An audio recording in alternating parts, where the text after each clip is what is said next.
नमस्कार दोस्तों, टीम 360 के इस नए YouTube चैनल ब्रेन इनसाइडर पर आप सभी का स्वागत है।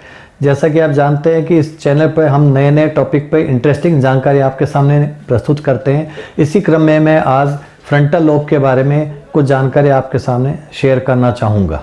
आपके लिए फ्रंटल लोब एक नया शब्द हो सकता है, लेकिन जो लोग बायोलॉजी और मेडिकल साइंस से जुड़े हुए हैं उनके लिए फ्रंटल लोब कोई नया शब्द नहीं है। यहाँ मैं फ्रंटल लोब से संबंधित 5 बातों पर चर्चा करना चाहूँगा।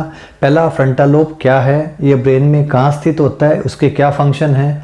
दूसरा, जिन लोगों का फ्रंटल लोब स्ट्रॉन्ग होता है उन व्यक्तियों की क्या विशेषताएँ हैं। तीसरा, हम कैसे मालूम कर सकते हैं कि किसी व्यक्ति का फ्रंटल लोब स्ट्रॉन्ग है कि नहीं है।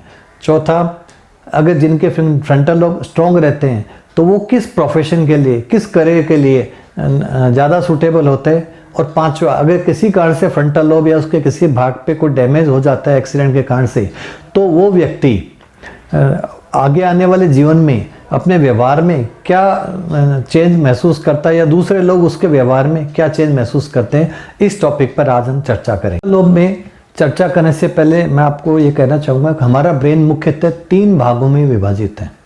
सबसे आगे वाला भाग है उसे फोर ब्रेन कहते हैं, जो बीच वाला भाग है उसे मिड ब्रेन कहते हैं, और जो पिछले वाला भाग है उसको हिंड ब्रेन कहते हैं। फोर ब्रेन का सबसे मुख्य भाग है सेरेब्रल कॉर्टेक्स। ये बहुत बड़ा भाग है। इसके नीचे ब्रेन के कुछ और भी स्ट्रक्चर्स हैं जिनका नाम है thalamus, hypothalamus, pituitary gland and limbic system. Cortex जो कि ब्रेन की बाहरी सतह पर स्थित है, यह हाई लेवल एक्टिविटीज़ की प्रोसेसिंग के लिए जिम्मेदार है, जिनमें consciousness, thought, emotions, language, memory और रीजनिंग शामिल है। सेरेब्रल कॉर्टेक्स के हर हेमिस्फीयर को 4 भागों में बांटा जा सकता है, जिनका नाम है frontal lobe, parietal lobe, temporal lobe और ऑसिपिटल लोब। इनके अलग अलग फंक्शंस होते हैं जिन्हें अलग वीडियो में आपको बताया गया है।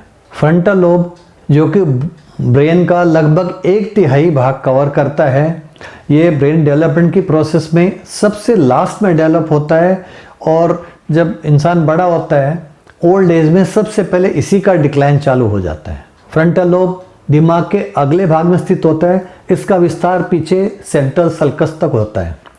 इसका मोटर कॉर्टेक्स बॉडी के मूवमेंट को उसकी प्लानिंग और उसका कंट्रोल करता है। Pre frontal cortex high level cognitive functions को मॉनिटर करता है, और ब्रोका एरिया लैंग्वेज प्रोडक्शन को मॉनिटर करता है। आइए अब दूसरे पॉइंट पर चर्चा करते हैं कि जिन लोगों का फ्रंटल लोब स्ट्रॉन्ग होता है उनकी क्या विशेषता होती है। एक तो उनका डिसीजन मेकिंग बहुत फास्ट होता है और ज़्यादातर उनके डिसीजन करेक्ट होते हैं। दूसरा, उनका लॉजिक और रीजनिंग बहुत स्ट्रॉन्ग रहता है। तीसरा, वो अपने इमोशंस पे कंट्रोल कर लेते हैं। चौथा, उनका लैंग्वेज पे बहुत तगड़ा कमांड होता है। और पांचवा, वो प्लानिंग और स्ट्रेटजी बहुत अच्छे से बना पाते हैं। हाँ, जिन लोगों का फ्रंटल लोब स्ट्रॉन्ग है कि नहीं, ये पता करने के लिए एक DMRT टेस्ट जो सिंगापुर की टेक्निक है उसके द्वारा पता किया जाता है। हमारी कंपनी पिछले 9 सालों से यह कार्य कर रही है। अब तक 2.5 लाख से ज़्यादा बच्चे इससे लाभान्वित हो चुके हैं। अब अगला पॉइंट है, जिन लोगों का फ्रंटल लोब स्ट्रॉन्ग होता है वो किस करियर के लिए सूटेबल होता है। कंपनियों के CEO, जो प्लानिंग और स्ट्रेटजी बनाने वाले जो मैनेजर्स होते हैं वो पोस्ट, प्लस सबसे ज़्यादा इम्पोर्टेंट है चार्टर्ड अकाउंटेंट। तो शायद लगता है इन लोगों के लिए पोस्ट बनी हुई है। अब हम अंतिम सवाल पर आते हैं कि अगर किसी का फ्रंटल लोब किसी दुर्घटना के कारण से अगर डैमेज हो जाता है तो उसके पर्सनालिटी और व्यवहार में क्या चेंज आएगा। यहाँ मैं कहना चाहूँगा, अगर किसी का ब्रोंका एरिया डैमेज हो जाता है तो उसका लैंग्वेज से पूरा कंट्रोल हट जाता है। वो क्या सेंटेंस बोल रहा है वो कुछ भी समझ में नहीं आता है। यहाँ मैं एक उदाहरण आपके सामने देना चाहूँगा। बात 13 सितंबर 1848 की है।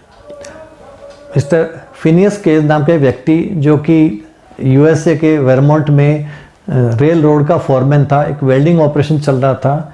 अचानक बहुत तेज स्पार्क हुआ, उसके हाथ से वेल्डिंग रॉड छूट गई और उसके बाएं गाल से होते हुए रॉड उसके स्कल को पार करते हुए बाहर निकल गया। हालांकि मिस्टर केज इस दुर्घटना में बच तो गया, लेकिन जब 8-9 महीने बाद वो काम पर वापस आया तो उसकी पर्सनैलिटी काफ़ी चेंज हो गई थी। एक जो मृदुभाषी वेल मैनर्ड मिस्टर केज था वो एकदम चेंज हो चुका था। वो छोटी छोटी बात पर इरिटेट होने लग जाता था, गुस्सा होने लग जाता था और कोई मैनर्स उसके अंदर नहीं थे। तो ये क्यों हुआ? क्योंकि उसके ब्रेन का इम्पोर्टेंट भाग लिम्बिक सिस्टम डैमेज हो गया था, जो कि इमोशनल इम्पल्सेस को कंट्रोल करता है। तो दोस्तों, मेरा लास्ट में यही आप सबका मैसेज है कि हमारा ब्रेन बहुत नाजुक भाग होता है। अगर किसी दुर्घटना में किसी के साथ में ब्रेन में भयंकर चोट लग जाती है, उसको इमीडिएटली न्यूरोलॉजिकल हॉस्पिटल ले जाइए, जिससे कि उसकी लाइफ में जो नुकसान हो सकता है वो बच जाए। तो मेरे ख्याल से आपको दोस्तों ये वीडियो बहुत अच्छा लगा। इसे कृपया शेयर कीजिए, लाइक कीजिए। अगर आपने इसको अब तक सब्सक्राइब नहीं किया तो ज़रूर सब्सक्राइब कीजिए। अगली बार आपको एक नए वीडियो के साथ, नए विषय के साथ आपके सामने प्रस्तुत होऊंगा। तब तक के लिए मुझे इजाज़त दीजिए।